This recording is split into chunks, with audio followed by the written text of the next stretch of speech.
The X-Men are oddly enough known very well for the alternate timelines that they exist in. The concept behind this one is very simple. Every action that you take in the world creates a parallel universe. This morning I woke up and had some eggs and yogurt for breakfast, but in another universe, I woke up, cooked a cinnamon bun, broke my oven, burned down my house, discovering that it was actually located over a nuclear dumping facility, somehow giving myself fire powers. See, in one world I'm normal breakfast Benny, but in the other world, I'm the amazing egg fire guy. I probably would need a better name. Either way, you understand what I'm saying. The X-Men are notorious for having these alternate timelines. Two rather famous ones have been brought to the forefront thanks to movies like Days of Future Past and Age of Apocalypse. So we're going to be looking at a few of the best ones. These are my personal favorites, so let me know in the comments down below which alternate timelines are your personal favorites, because the X-Men have a lot. Now I'm going to start this list off with the ones that the movies were created for. The Age of Apocalypse is a crossover event from 1995 to 1996. Professor Xavier's son from the future travels back in time in an attempt to stop Magneto before he does all that super villainy stuff that he does.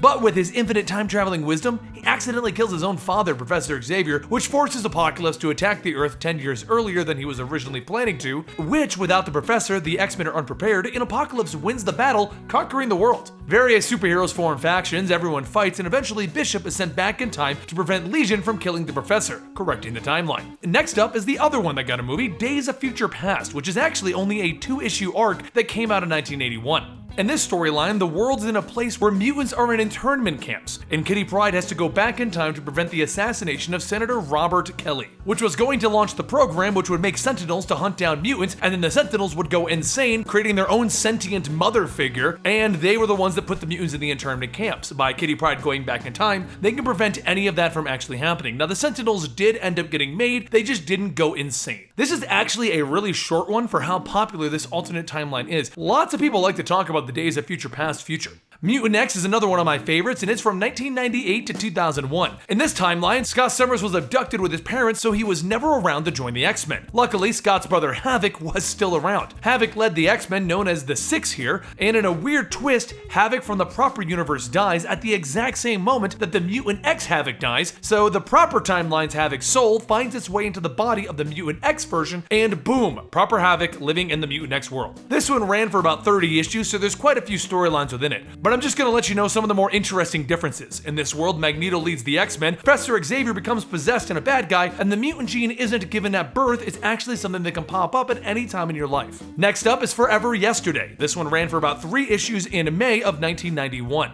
Now in this one, Moses defied the Pharaoh, so the Pharaoh's sorcerer killed Moses. The Egyptians then used their powers to basically conquer the world. This one created a world where the Avengers were loyal to an element known as the Sphinx, and the mutants were the Liberation Front. An all-out war commences, but like the Days of Future Past, this is a short one, so there isn't that much to mention about it.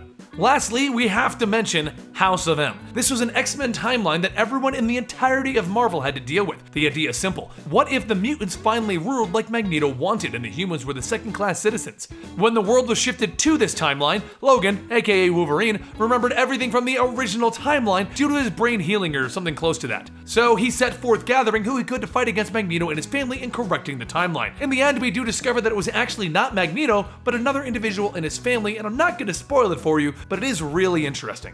But as with most timelines that the X-Men are a part of, this one was corrected. Now, if you haven't figured it out by now, the X-Men have a lot of alternate timelines, but most of the time it just gets outright corrected. And when it is truly popular, it ends up living on in limited run books or being mentioned quite often. But other than that, that's pretty much it. Those are my 5 favorite alternate X-Men realities. Let me know in the comments down below what yours are. Don't forget to follow me on Twitter at Comicstorian and Instagram at Comicstorian, and I'll see you guys next time right here.